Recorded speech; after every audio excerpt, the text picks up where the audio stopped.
Study Session 2. The subject matter, Political Philosophy.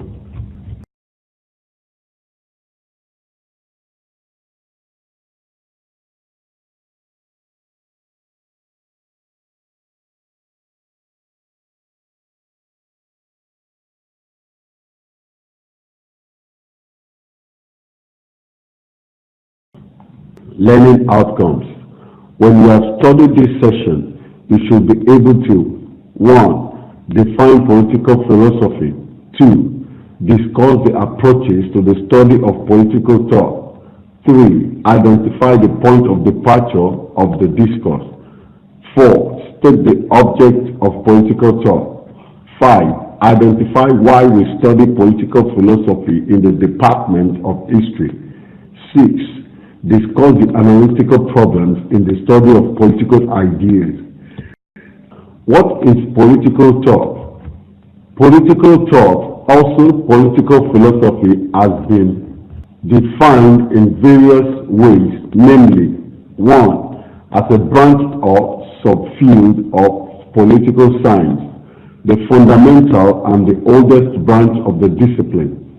2. It exposes the fundamental problems, concepts and categories which frame the study of politics. 3. It studies the values that underpin political actions. Approaches to political thought. In studying political thought, various approaches can be adopted. These approaches are examined below. Normative approach. This is concerned with laws and conditions largely created or adopted by human society, which are alterable. Example, laws governing property and public order. One can examine how far they are morally right or wrong and then prescribe the right course. The historical approach. This concentrates on a selected period of time and also on the sequence of events within a particular time frame. The historical approach believes political theory emerged as a result of socio-economic crisis and the impact they had on great thinkers.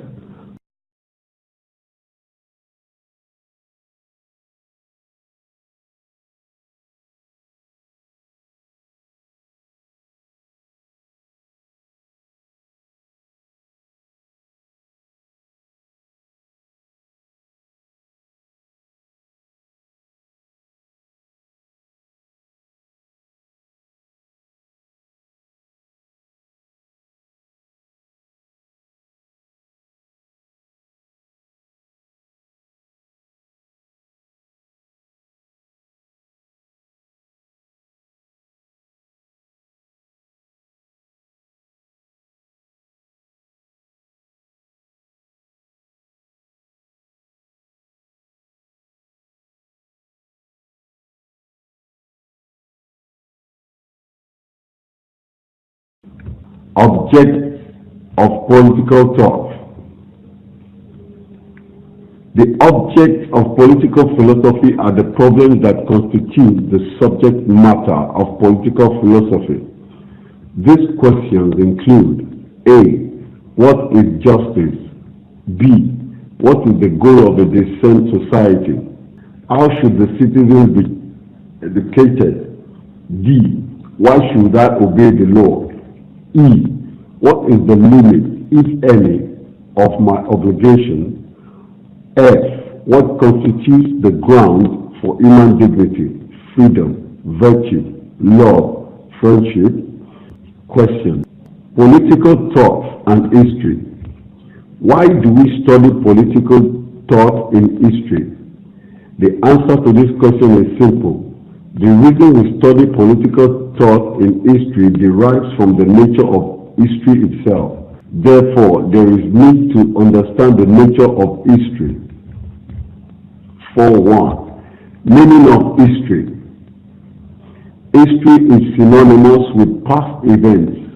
Past can be farthest back million years ago, nearest back 20 years ago, most immediate a second or a minute ago. History can be defined as follows. A. an actual sequence of events in time that constitutes a process of irreversible change.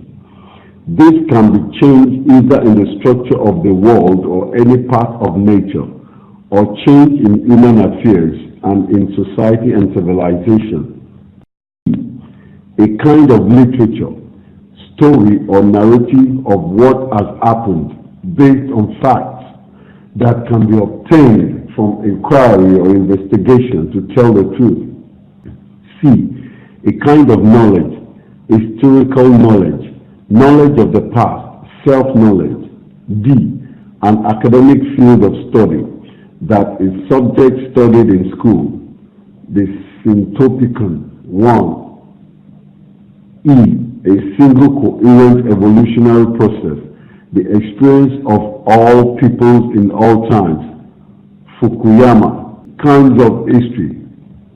The past means one thing for the man of so-called traditional or archaic societies, and another for the man of so-called modern or scientific societies.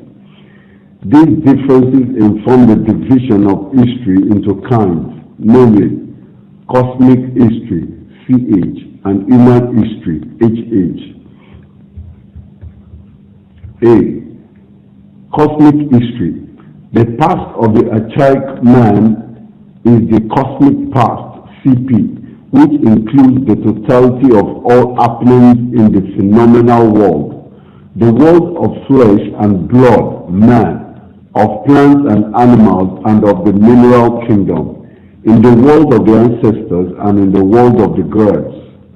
These happenings are believed to reflect the movement of the divine finger, records of which are never lost even when they are not registered in the consciousness of man. These happenings are believed to be capable of bubbling up any time from the bottom of the cosmic pool to become immediately, dramatically and emphatically relevant to man, his welfare and environment. In similar manner, cosmic history, which is the history of traditional or archaic societies, may be defined as present-oriented accounts or stories put together on the basis of selections made from the segments or fragments of the cosmic past which enjoys conscious survival in the human mind. These accounts have come down to us as myths and legends of origin, of the rise of societies, states, institutions, and so on. Myths which exist in society as mental artifacts or mental facts. Doing cosmic history is a very demanding job, requiring the exercise not only of the 5 physical senses of perception, but also of the 6th sense, often described as intuition. It calls for a good relationship with the gods and ancestors, without which these gods and ancestors will not grant the historian of traditional societies that privileged access to the records of the book of time and kept by the finger of divinity. B. Human history. The past of the modern or scientific man is human past, which connotes the record or evidence of what man has thought, said, and done since man diverged from the rest of the animal kingdom. In other words, it is the sum total of such human thoughts, words, and deeds which have left surviving evidence with which they can be studied and comprehended by man. For the scientific man, therefore, any thought, word, or deed which left no surviving deposits does not belong to the past. Whether such thought, word, or deed enjoys any other form of existence does not interest the modern man. Thus, the past of a scientific man is man-derived, unlike the cosmic past, which is only partially man-derived. For the modern man, history, human history, HH, is a present-oriented account constructed by man consciously out of fragments of evidence taken out of the human past. HP. Analytical problems in studying political thought. In studying political thought, we are faced with such analytical questions as: is there any scientific way of determining the proper interpretation to human thoughts? Why do political science and history continue to study old books written in different periods and circumstances from ours? Why study these thinkers and not others? Is it not that any so-called list of the great thinkers likely to be arbitrary? Dangers in studying political thought. A. The study of the great thinkers of the past can easily degenerate into antiquarianism, collection and study of old objects, into a sort of pedantry, too much attention to small details and rules. B. We find ourselves easily intimidated by a list of famous names and end up not thinking for ourselves. C. Doesn't the study of these old books often overlook the issues facing us today? D. Can Aristotle or Hobbes tell us about the world of globalization or terrorism? E. Don't political science and history make progress? Study session summary. In this study session, you have learned that political philosophy is a branch of political science that exposes the fundamental problems of the study of politics. 2. In studying political thought, various approaches can be adopted. 3. Reading the works of those whose ideas have shaped the field is the starting point of the study of political thought. 4.